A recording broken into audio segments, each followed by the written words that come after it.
Assalamualaikum warahmatullahi wabarakatuh. Alhamdulillahirabbil alamin. Wassalatu wassalamu ala asrafil anbiya'i wal mursalin nabiyyina Rasulullah sallallahu alaihi wasallam. Amma ba'd. Sebelumnya kami dari kelompok 5. Di sini kami akan membahas tentang pembagian harta gono gini. Langsung saja kita masuk ke pembahasannya. Nah, saya akan memberikan sedikit penjelasan tentang harta gono gini. Harta gono gini adalah harta benda dalam perkawinan yang dihasilkan oleh pasangan suami istri secara bersama-sama selama masa perkawinan masih berlangsung. Konsep harta gono gini pada awalnya berasal dari adat istiadat yang berkembang di Indonesia. Kemudian konsep ini didukung oleh hukum Islam dan hukum positif yang berlaku di Indonesia. Pasangan suami istri yang telah bercerai justru semakin dibutuhkan dengan masalah pembagian harta gono gini. Berdasarkan hukum positif yang berlaku di Indonesia, harta gono gini itu diatur dalam Undang-Undang Nomor 1 Tahun 1974 tentang Perkawinan, Bab 7 tentang harta benda dalam perkawinan pasal 35, Kitab Undang-Undang Hukum Perdata pasal 119 dan Kompilasi Islam pasal 85. Ketentuan harta gono gini dalam poligami diatur dalam Undang-Undang tentang Perkawinan pasal 65 ayat 1, pasal 94 Kompilasi Hukum Islam ayat 1, harta bersama dari perkawinan seorang suami yang mempunyai istri lebih dari satu orang, masing-masing terpisah dan berdiri sendiri. Apabila salah seorang tidak bertanggung jawab dalam memanfaatkan harta gono gini, Kompilasi Hukum Islam pasal 95 ayat 1 menyatakan bahwa suami atau istri dapat meminta pengadilan agama untuk meletakkan sita jaminan atas harta bersama tanpa adanya permohonan gugatan cerai. Yang kedua, perspektif hukum Islam. Maksudnya di sini bagaimana pandangan hukum Islam terhadap harta gono gini.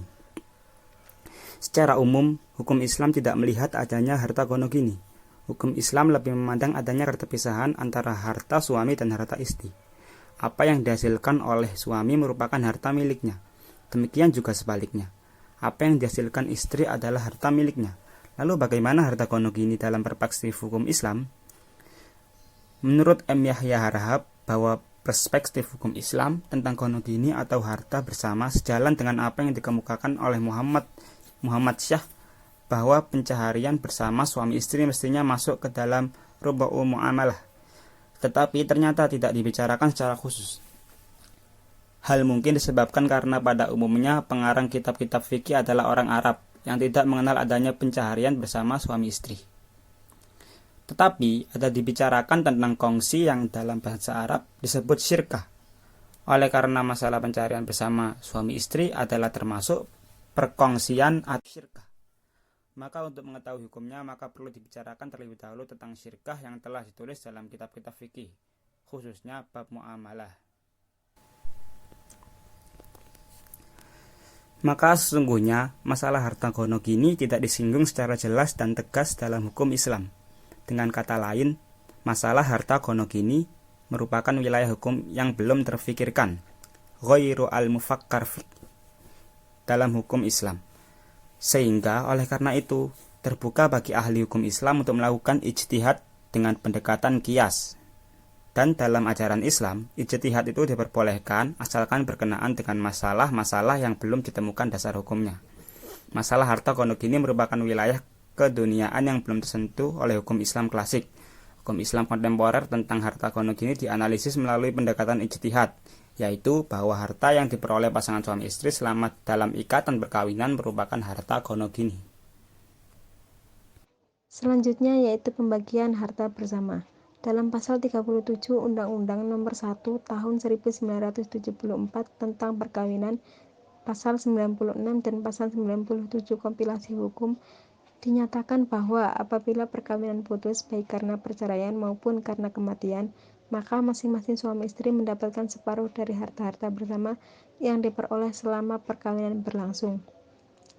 Apabila pasangan suami istri yang bercerai kemudian masalah gono gini atau harta bersamanya dilakukan dengan cara musyawarah atau perdamaian, maka pembagiannya bisa ditentukan berdasarkan kesepakatan atau kerelaan di antara mereka berdua. Cara ini sah saja, bahkan ini yang terbaik.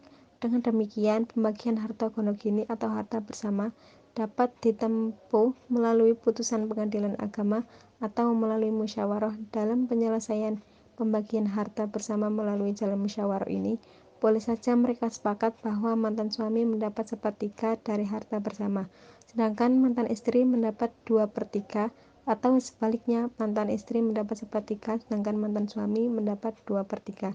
Yang penting presentasi bagian masing-masing itu dihasilkan atas dasar musyawarah mufakat dan perdamaian, serta tidak ada unsur pemaksaan.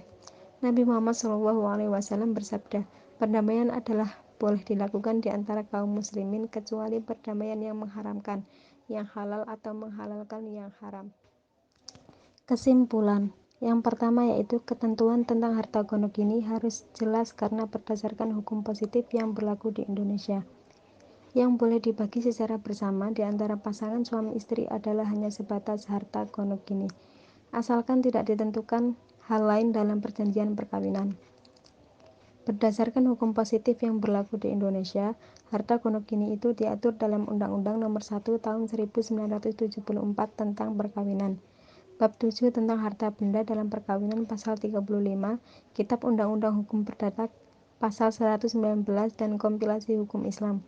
Yang kedua yaitu ketentuan harta gonogini dalam poligami diatur dalam Undang-Undang Perkawinan pasal 65 ayat 1 yang menegaskan bahwa jika seorang suami berpoligami, suami wajib memberi jaminan hidup yang sama kepada semua istri dan anaknya. Istri yang kedua dan seterusnya tidak mempunyai hak atas harta gonogini yang telah ada sebelum perkawinan dengan istri kedua atau berikutnya itu terjadi. Dan semua istri mempunyai hak yang sama atas harta gonogini yang terjadi sejak perkawinan masing-masing.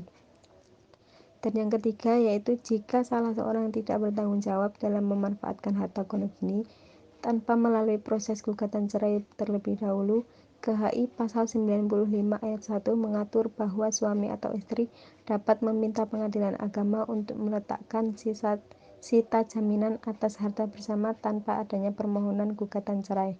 Apabila salah satu melakukan perbuatan yang merugikan dan membahayakan harta bersama, selama masa sita jaminan dapat dilakukan penjualan atas harta bersama untuk kepentingan keluarga dengan izin pengadilan agama.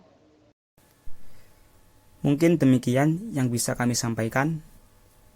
Kurang lebihnya kami mohon maaf jikalau ada salah kata, ucapan, ataupun perbuatan. Kami mohon maaf yang sebesar-besarnya. Sekian dari kami. Assalamualaikum warahmatullahi wabarakatuh.